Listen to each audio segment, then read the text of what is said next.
د جبهه مقاومت ډلې مشر احمد مسعود وایي په افغانستان کې له طالبانو سره د جنګ د ختمېدو لپاره شرط وټاکه. احمد مسعود وایي که طالبان زما دغه شرطونه ومني نو زه به جنګ ته د پای ټکی کږدم. د خرابات ټي وي چینل درنو لیدونکو سلام، ستړي مه شئ، وخت مو بخیر.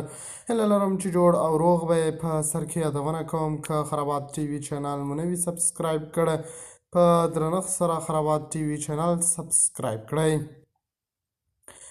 د جبهه مقاومت ډلې مشر احمد مسعود د اسټرالیا په وینا کې د طالبانو د مخالفو شخصیتونو د دوهمې غونډې ترڅنګ له ځینې لویدیځو رسنیدو سره په خبرو کې مدعا شو چې د افغانستان زیاتره خلک طالبان غواړي او طالبان هم دغه وضعیت خروان کړی دی.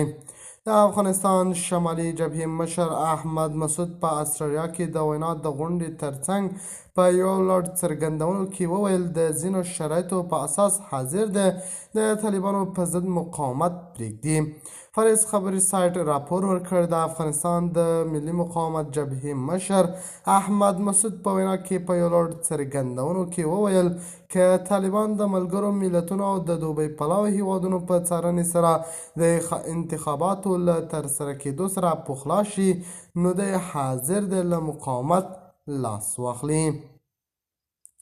احمد مسعود د اسټرالیا په وینا کې د طالبانو د مخالفو شخصیتونو د دوهمې غونډې ترڅنګ ویلي دي که طالبان زما دغه شرطونه ومني نو زه به جنګ ته د پای ټکی کږدم.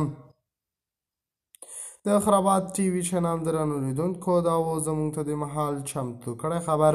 د نورو تازه خبرونو لپاره خرابات ټي وي چینل په درنښت سره سبسکرایب کړئ. د الله په امان تر بیا، خیر چارې.